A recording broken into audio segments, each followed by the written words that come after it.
Hello, this is James Fodel, the Godless Theist. Today I want to talk a little bit about some of the arguments that William Lane Craig uses in making his case for the moral argument for the existence of God.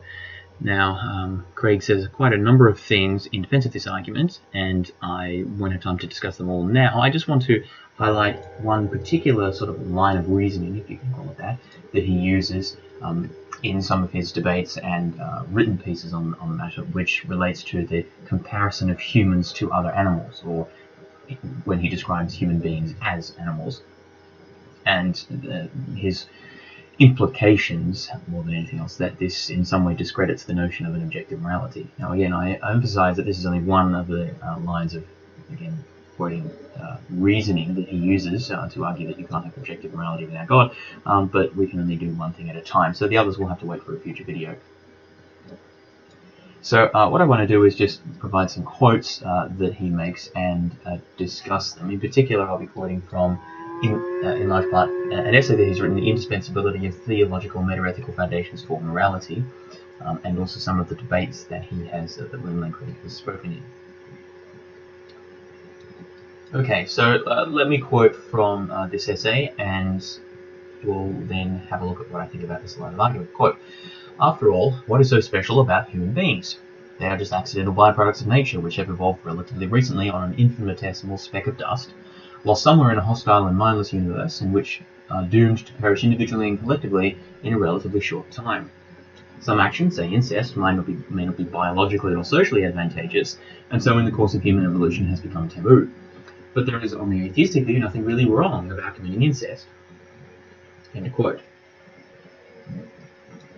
So what Craig seems to be arguing here is that if human beings have evolved through an ultimately mindless process, and by ultimately mindless I just mean not directed by any sort of superintelligence, which the atheists would agree, if that is the case, then humans cannot have moral value, or their actions cannot be morally significant. So, for example, he says incest might be not biologically advantageous, but it's, quote, not really wrong. Now, it's very unclear to me what the basis of Craig's argument is supposed to be here. It seems that he's saying something like, premise 1, humans evolved through a ultimately mindless process. Premise 2, things that evolve through an ultimately mindless process cannot have moral significance or moral value. The conclusion, therefore, humans, or the acts of humans, do not have moral significance or moral value. And it seems to me that premise 2 is the one that's really problematic here, although it doesn't explicitly state it in those terms, because I think if he did, it would be manifestly fallacious or very questionable at best. Why should we think that if something has evolved through a mindless process, again, ultimately mindless process, that doesn't mean that we don't have minds, but the process that's given rise to humans was mindless, why should we think that that nature of the origin of human beings, or indeed other sentient beings, has the ultimate determination as to whether we have moral value or moral significance? I think that it's much more plausible to say that the moral significance of human beings and other animals, and I would say alien races if they existed, if they exist, derives from their nature. And by nature, I don't mean anything sort of metaphysical there. I just mean something like, well, humans are of a nature such that if you hit them in certain ways, they suffer, or if you abuse them in certain ways, that they suffer, or if you put them in other environments and subject them to such and such stimuli and relations with other people, and etc., then they flourish and they experience pleasure and joy and so on. In other words, human beings, like many other animals, are of a nature such that certain experiences are pleasurable, lead to flourishing, positive experiences, and others lead to suffering and negative experiences. And that nature of human beings is what gives rise to their moral value, or the moral import of actions taken with respect to those human beings and, again, other animals. So it's just unclear to me how that's affected by whether or not humans were created or evolved. It's the nature of human beings that's important on this view, and not how they came to be.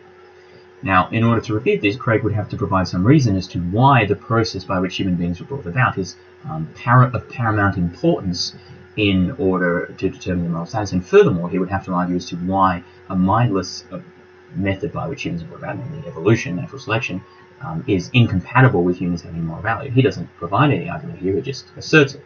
And all his rhetoric about being lost in a mindless universe and perishing collectively is just so much hot air. It's irrelevant to the argument as far as I can tell, as if the ultimate state of the universe is somehow of paramount significance in terms of to determine the moral value of humans here and now. I can see no reason for that whatever.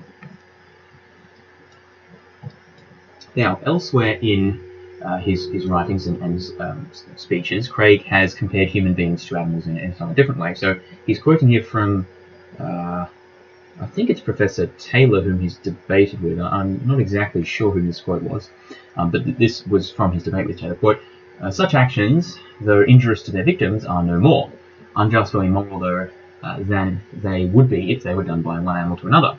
A hawk that seizes a fish from the sea kills it, but it does not murder it. And another hawk that seizes a fish from the talons of the first takes it, but it does not steal it, for none of these things is forbidden. And exactly the same considerations apply to the people we are imagining. End quote. And elsewhere, although I haven't found the quote, he talks about how things like rape or murder, or what we would describe as rape and murder if they occurred in human beings, happen all the time in the natural world. So why should we regard these things as immoral? Now, I think it's really fairly obvious as to why humans are different to birds or lions. It's another example that he quotes. Human beings are self-aware and sentient in a way that other animals are not. Certainly not most animals. Maybe we can argue about whether chimpanzees or some other higher primates and perhaps some other animals have degrees of morality and might be self-aware in various ways. But for the moment, I think we can nonetheless draw a reasonably clear distinction between humans and at least most other animals in the fact that human beings are self-aware and rationally capable of understanding the consequences of their actions for the well-being and experiences of other humans and also other animals. So when a lion eats a gazelle, the lion is incapable of understanding, first of all, the fact that it is an agent, an actor in the world, sort of distinct from other things. It just has no real conception of that as far as I or anyone else is aware. Second of all, the lion has no concept of the fact that it's harming the gazelle. I mean, it may sort of see that things happen to the gazelle, but again, I think that there's no reason to believe that it has some conception that it's causing it pain.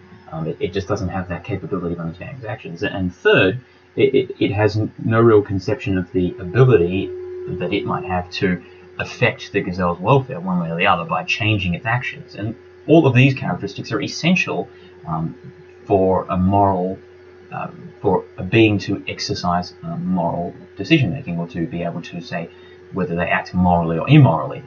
That's why we say we don't hold little children or severely mentally disabled persons to the same standards, or even any standards, depending on levels and ages of morality, as we do to older children and adults, because they're just not capable of understanding their actions and the consequences thereof on other people. So when Craig compares humans to animals in this way, sure, on the evolutionary sense, humans are animals, but they're different to at least most, and perhaps all other animals, in these very crucial respects of being able to understand themselves as agents and actors in the world, capable of acting differentially and understanding the effects that their actions have on other sentient beings in terms of promoting pleasure and pain and suffering and well-being and these other sorts of consequences. Now, these are what is necessary for moral discourse and moral behavior to occur, and therefore for us to use moral words like murder or theft or rape. Absent these, of course, we can't describe the actions of animals as in moral terms, because they're not capable they don't have the cognitive capacities that would be necessary for such a vocabulary to make sense. And really, this should not be very puzzling at all. I mean, it seems like a 10-year-old child should be able to, or something of that sort, should be able to realize these sorts of things, that there are important differences between animals and humans, and that's why humans can be said to have morals and exercise moral agency in a way that animals cannot. And it's really baffling to me that Craig doesn't seem to be able to understand this. And I don't think that this is a straw man. I'm quoting from what Craig has said here, and he just doesn't even address these questions.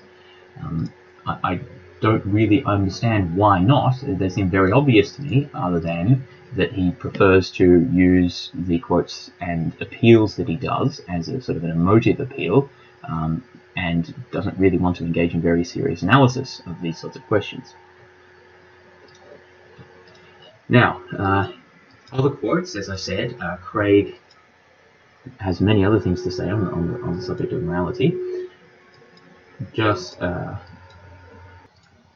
Just at this point, I want to discuss one other quote that he has made, which is similarly relevant to the evolutionary animal comparison aspects of his argument, and I'll leave other things for later. And this quote I take from, so Craig here is quoting Michael Roos in the Indispensability of Theological Metaethical Foundations for Morality. Quote, "The position of the modern evolutionist is that humans have an awareness of morality, because such an awareness is of biological worth. Morality is a biological adaptation no less than our hands and feet and teeth. Considered as a rationally justifiable set of claims about an objective something, ethics is illusory. I appreciate that when somebody says, 'Love thy neighbour as thyself,' they think they are referring above and beyond themselves. Nevertheless, such reference is truly without foundation. Morality is just innate to survival and reproduction, and any deeper meaning is illusory." End quote. Now, I should note, Craig has heavily exerted this fairly short passage. I count 1, 2, 3, 4, 5, 6, 7 ellipses, even in this short paragraph. And nor do I know what context Michael Roos was quoted in, and I have strong reason to believe that he's quoting Roos out of context and misconstruing his position on these things, because I know he does this for other ethical philosophers, and maybe I'll do a whole video on that sometime, exposing his misuse of these sorts of quotations. But regardless, that this quote clearly reflects Craig's view about the fact that if humans have evolved, and if morality is an evolutionary byproduct or a product of evolution, that therefore it cannot have deeper meaning, and that there cannot be rationally justifiable sets of claims about an objective something if they've evolved. Now, is that true? Again, let's construct the argument as best as we can in the form of a syllogism. So the first premise would be something like, human ethics have evolved under the pressures of natural selection for social/biological adaptations. Second premise, things that have evolved under the pressures of natural selection for social and biological adaptations cannot be objective claims or cannot represent objective truths about an objective something or objective states of affairs. Conclusion, therefore, ethics do not represent objective ethics under atheism or naturalism do not represent objective claims about objective states of affairs. Now, once again, I would say that under the atheist worldview, first premise is fairly uncontroversial. The second premise, namely that if something's evolved, it can't be referring to an objective something, or it can't be claims about an objective something, is extremely dubious to me, and I think it's sort of self-evidently false. So again, we could say something like, well, human beliefs and understandings and capabilities with space and number and mathematical numerical concepts obviously evolved. If you believe anything evolved, clearly those did. But then are we supposed to believe that all human beliefs about mathematical, numerical, and spatial and geometric objects and all of these sorts of things are not veridical, that they don't refer to any true matters of fact or states of affairs about the world? If I say 2 + 2 is 4, I believe that that specific belief hasn't evolved, sure, just like the specific belief that rape is wrong, I don't think has evolved, but more general beliefs about, or predispositions and methods for developing moral behaviors, I think do evolve.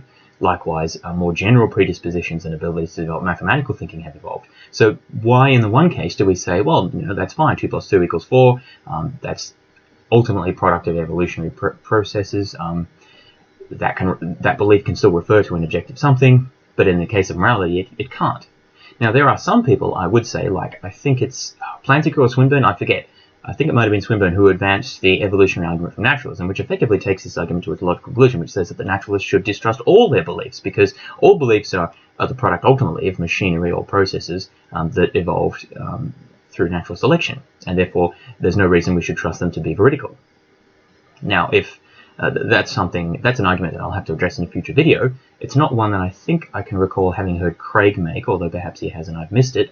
But I would say this argument that if ethics have evolved in some sense, they cannot be veridical, either must be pushed to the extreme of the evolutionary argument against naturalism, or it must be abandoned, because otherwise there are clear examples of contradictory, where someone like Craig would be saying, well, beliefs about mathematical things could evolve, or common sense objects, or beliefs about science perhaps, or again processes that allow us to do science, or even relations with other people, language, any of these things. You would have to say they're not veridical, there's no truths, there's no subject matter there, and that seems to be just entirely without foundation. There's been no reason for believing that.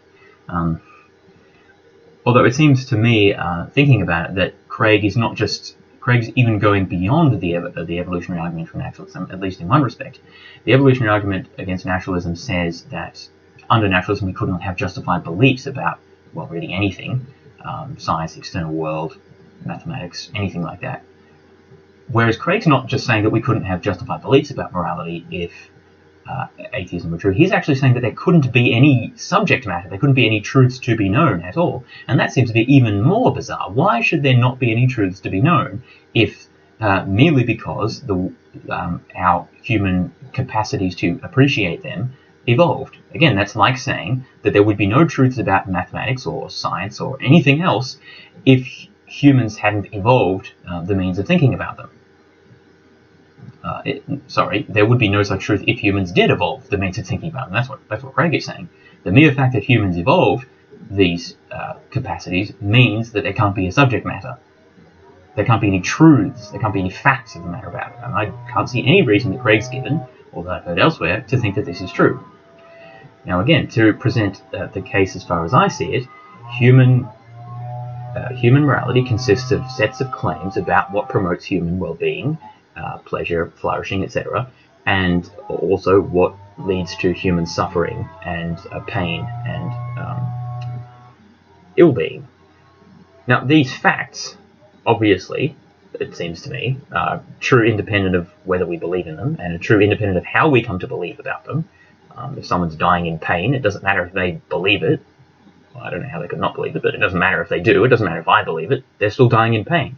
And therefore, they're just clearly facts of the matter, and it's irrelevant as to whether my beliefs in them has evolved evolutionarily or through some other means, been given to me by God, or even something that I just come up with on my own introspection, whatever. It doesn't matter. The fact is that there is a fact of the matter out there, namely the state of being of them suffering, or conversely experiencing pleasure or well-being or whatever else.